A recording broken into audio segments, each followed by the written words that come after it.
Hi, folks. This is Don Meissner with the North Country Fishing Report. I've talked to you before about my friend Mike Bean.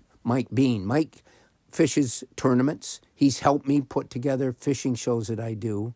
And he's always a great source of information because fishing means so much to him. So I stopped by where he works at Latham Auto in Ogdensburg, and I said, Mike, tell me something new I can tell folks on TV. What has happened since I saw you last? And he says, well, I went camping on the ice with my friend from downstate that I used to hang out with a lot. And he came up to spend a few days with me. And I took a few days off work. And we went camping on the ice at one of the Indian River lakes. Now, I've talked a lot about these Indian River lakes, but they offer certain things that we might not be able to get in other areas. Number one, the water isn't full of current, so it's easier. But anyway, so what they did is they went out on the ice in the middle of the lake. They set up two different huts. One was where they were going to sleep, and the other stored all their stuff. And they had a vent going from one. They had a diesel heater that burned 1 gallon of fuel in 24 hours in the hut that they weren't going to be sleeping in.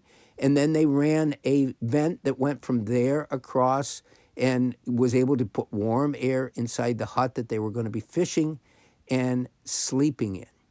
And they put mats on the ice, and then their cots were put on the mats. And so what did this all mean? I said to Mike, what did you get out of this? He said, well, we didn't catch a lot of fish.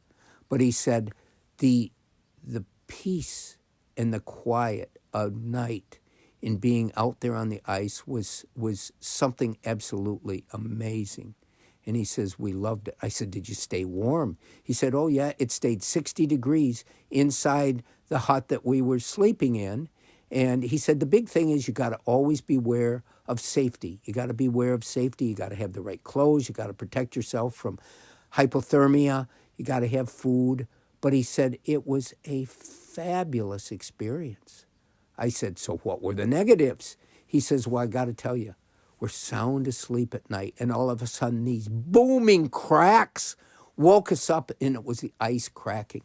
Now, imagine what you'd think if you were sound asleep and all of a sudden woke up to these unbelievable sounds. He said it was a bit unnerving. Now, remember, this is normal. Even if the ice is really thick, it's normal for it to be, for lack of a better word, working. And you will hear these massive cracking sounds. But that was one thing that he said was a little unnerving. And he said the other thing was helicopters going overhead to see who in the heck was out there in the middle of the night on the ice. But he said it was a great experience. We loved it. I says, will you do it again? He says, absolutely. It's going to be something that we look forward to doing. And remember, I want you to remember one thing here, and this is me talking, not Mike now, is he never went on about all the fish they caught because they didn't catch a lot. But they had an experience that was second to none, that brought out certain aspects of being in nature that you normally would never have. That tremendous sense of your place in the universe when you're out there and it's so quiet and so peaceful and nothing else is around. It really is pretty special. Until next time, folks, this is Don Meissner with the North Country Fishing Report.